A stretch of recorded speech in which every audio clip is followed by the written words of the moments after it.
What if I told you you have the power to control your nervous system with your mind? In the world we live in, human beings are in a constant state of fight or flight. This is a result from the amount of stress we carry and the mechanisms we use to deal with that stress. According to the American Psychological Association, nearly 1/3 of Americans suffer from extreme stress. To put that in perspective for you, the population of 1/3 of Americans is nearly equal to the population of the United Kingdom and Spain combined. Nearly half of Americans have said that their stress has increased in the past 5 years. And all of this was from before the pandemic. Now, during the pandemic, there's a national mental health crisis. According to the World Health Organization, nearly 300 million people globally of all ages suffer from depression, and those numbers only continue to grow. We live in a fast-paced, medically advanced world, yet we don't have a sure cure for stress. We live in a technologically advanced world where we are so connected through Instagram and Facebook, and we practically live on Zoom. Yet people still feel so disconnected and so lonely, which only adds to our stress. So, what do we do to deal with our stress generally? Usually we go see a doctor and we get prescribed medication and we keep living our lives in the same state of fight or flight, hoping that those pills will take away our stress for us. But what happens when our body is in this constant state of fight or flight? Take a smartphone, for example. Every time an app is opened, the system is sending signals to load and prepare the content for the app. That's like the body and the brain sending signals to release cortisol, which is a stress hormone, into the body. When they are triggered, they release data to the body, telling it to pump more blood, beat the heart faster, send more oxygen, send more blood. But what happens when this continuously happens? For the smartphone, the battery level goes down, it decreases in functionality, and it eventually dies unless it's plugged into charge. The same thing will happen to the human body. Unless we have time to charge and rest and digest, we will decrease in functionality and eventually burn out. But imagine if you could reverse all of these negative effects by yourself. Imagine waking up and having enough energy for the day without reaching for a cup of coffee. Or imagine coming home after a long day of work and not having lower back pain or shoulder pain. Imagine having a long week of work and being able to control how much stress you're feeling. And imagine doing all of these things without doctors or medication. So, how do we eliminate stress in our lives? To put it simply, we can't. We can't eliminate stress from our lives, but what we can do is change how we react to that stress. So here are a few techniques that you can use to calm your nervous system and calm down your stress levels. First, mindfulness. Part of the problem with stress and a lot of psychogenic issues is that we don't have enough awareness in our bodies, but too much emotional reactivity. We react to things without really thinking about why or how we are reacting to those situations. It's not the emotions that cause people stress and pain, it's what we're doing to not experience them. When we start incorporating mindfulness into our lives, we become aware of little sensations in our bodies, like how we may hold our breath when we walk into a certain room, or how we may tense our muscles in certain situations. And once we become aware of those things, we can decide how to react and make those stress signals stop. Mindfulness is not something you really have to think about too much. It doesn't have to be hard. It can be as simple as noticing your toothbrush on your teeth in the morning, or noticing the aromas and the colors of whatever you're cooking for dinner.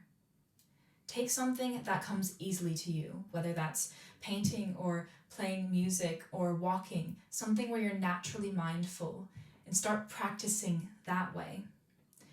If you're thinking about what happened yesterday at work or the project that's due tomorrow, you're gonna stay stressed.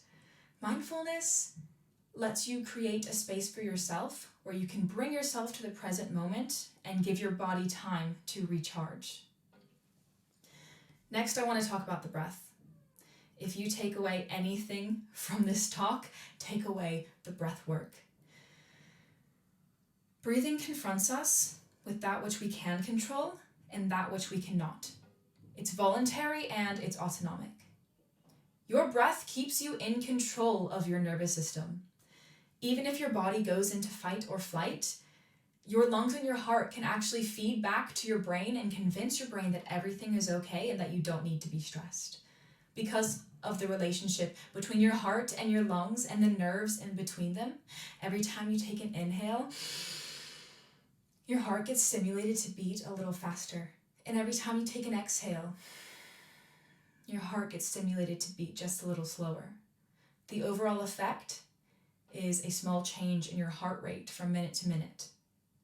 Longer exhales create a calming effect on your nervous system and send you into rest and digest, while longer inhales, you're hyperventilating and you'll go straight into fight or flight. You may think breath work. I didn't think breathing had to be work. You breathe every day.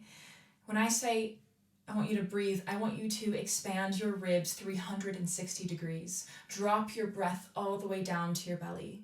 Nowadays, we breathe so shallowly and often in our chest, and often our inhales are longer than our exhales, which will send us into fight or flight. When I want you to breathe, I want you to take a moment and let yourself really fill your lungs and let it all go. I had a friend once who was going through a really stressful time, and I walked in and they were having an anxiety attack. So I sat down to try to help them calm down, and I asked them to do a breathing exercise with me. And within 5 minutes of doing that breathing exercise, they felt significantly better. But imagine if you started practicing controlled breathing every day. That one moment of peace and calm would stretch to an hour, and then a few hours, and then a few days. And you'll be able to have a tool that you can use whenever you feel stressed to bring yourself back to center and ground yourself and calm down your nervous system. Wherever you're watching this video, I would like to ask you to join me in a breathing exercise. If you would sit or stand up straight, we're going to breathe in for a count of 4, hold for 7 counts, and breathe out for a count of 8. We'll start inhaling 1, 2, 3, 4, hold 2, 3, 4, 5, 6, 7. Exhale 2, 3, 4, 5, 6, 7, 8. Inhale 2, 3, 4. Hold 2, 3, 4, 5, 6, 7. Exhale 2, 3, 4, 5, 6, 7, 8.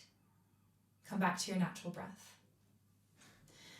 Controlled breathing is as essential as water.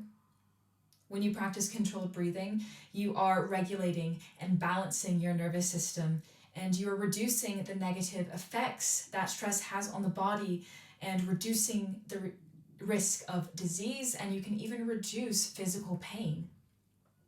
After you've practiced controlled breathing, you can move on to meditation. Meditation gives you the power to be in control. This is an extremely powerful tool, as the purpose of meditation is not to push aside negative thoughts or feelings or stressors, but it's to simply notice them, all the while understanding that you don't have to act on them, or you can choose how to act on them. Your brain is continuously processing information from what you're seeing to what you're hearing to what you're smelling that could send you on a loop of some memory from a song you heard in high school, and you're not focused. Meditation gives you the power to be in control of your brain and what you want to focus on. And it can control how you feel stress, exactly what you're focusing on, how your body reacts to certain situations. You can gain power over your brain and over your nervous system by practicing meditation. And it doesn't have to be some hard thing where you sit on your mat and you think of absolutely nothing. You can practice meditation by simply listening to maybe the birds outside, listening to your breath, feeling your inhales and your exhales. Or you can have a walking meditation where you're walking and just noticing one thing at a time and letting your mind just recharge.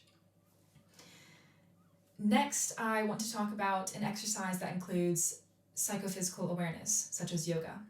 Disciplines such as yoga help us create a holistic understanding of our minds and our bodies.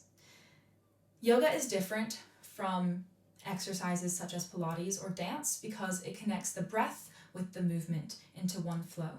It's kind of like a moving meditation. You're focusing on your breath and you're connecting your movement to release stress through your breath and the movements you're doing. Yoga doesn't have to be something that's scary. It can seem really daunting when you see people on Instagram and they're doing handstands into splits and they have their feet behind their head, but that's not necessarily yoga. Yoga, as I said, is connecting the breath with the movement. So as long as you can inhale, put your arms above your head, exhale, bring your arms back down. That's still doing yoga. Focusing on your breath and moving. If you can breathe and you can move, you're doing yoga. You may have heard that breathing and mindfulness and meditation can help calm you down, but I want to tell you that you can reduce your physical pain. You can cure unconscious stress, and you can even cure panic attacks. How do I know all of this? This time last year, I couldn't sit down without nearly passing out from pain. I spent the entirety of my third year of university standing up or lying down in the classroom. I was having hour-long dizzy episodes every day. I was having terrifying chest pains and heart palpitations. Half of my face was numb and my entire left arm was numb. I had an episode once where I was unresponsive for well over an hour to the point where my friend had to call an ambulance because he didn't know what to do. My nervous system was shutting down. Ever since I was young, I've always been an on-the-go, all the time, non-stop kind of person. This worked well for me for a while. I was top of my class in high school. I was a well-accomplished athlete, and I was getting parts in the plays and musicals at my school, and I was putting 100% effort into everything I did. My mom told me I was going to burn out if I didn't rest and let myself take a break. But I didn't feel like I needed a break. I had so much energy and I liked the way that my life was going. But she was right. Mother knows best. You can't push yourself that hard forever. In the middle of my second year of university, I burned out. The dizzy episodes began. I had blurry vision. I never felt like I could take a full breath, and sometimes I didn't feel like I could breathe at all. I developed intense lower back pain and neck pain, even though I had no injury to cause them. I went to so many doctors to try to figure this out. I first was told I might have something wrong with my brain, so I had to get an MRI on my brain and my cervical spine. I was told I might have slipped discs in my back and my neck, so I had to get more MRIs. I was told I might have something wrong with my heart, so I had to get a 24-hour Holter monitor. But all the scans came out completely fine. I seemed completely healthy, so why was I experiencing so many alarming physical symptoms? It was my nervous system shouting at me after years of not listening to it. This lasted, all of these symptoms, for over 1.5 years. And after taking numerous medical routes, I was exhausted, and I wanted to take my life into my own hands. I was referred to a book called The Mind-Body Prescription by Dr. John Sarno, and it completely changed the way I looked at my physical symptoms. At first I was skeptical. I was thinking, a book? Okay, how can this knowledge and these exercises help me sit down again? I haven't been able to move really in 1.5 years. But I started studying and practicing and looking at works of doctors and neuroscientists and yoga and meditation practitioners, and I started to heal. The dizzy episodes stopped. My anxiety and stress decreased immensely, and my debilitating chronic pain was gone. I could breathe again. I could move again. I could do yoga again. I felt strong again. And these symptoms never came back. We all know that stress isn't good for us, but what we don't know is that it's a lot more damaging than we're led to believe. Stress has various effects on the brain and can actually cause structural changes in the brain. When stress becomes chronic, it can lead to atrophy of the brain mass and decrease its weight. So chronic stress can literally make your brain waste away.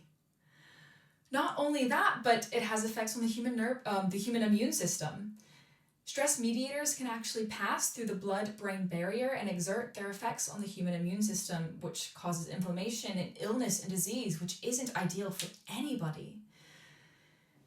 All of this information changed my life, and I thought everybody needed to know about this. Originally, I began teaching this in relation to actors, as actors put themselves under a lot of stress for their jobs. When a person imagines a scenario that evokes an emotion, the body will react neurobiologically and produce stress mediators in the body. However, this information is applicable to everyone. First and foremost, we are human and we are all playing parts. Whether that's the part of a CEO or a businessman or a sales representative trying to make that deal, we're all playing parts that put us under extreme amounts of stress, and if we don't have an outlet to release that stress, we could potentially burn out. I still have days sometimes where I feel a bit anxious or have a bit of pain, but the difference is it never controls my life. It never lasts because I have gained control over my stress and my nervous system, and so can you. There's no negative effects to mindfulness or meditation or breathing exercises, so what's the harm in trying it out? You might as well try it out for just a week and see how you feel. Your nervous system can be your biggest ally or your biggest enemy, and you have the power to decide which one it'll be. Thank you.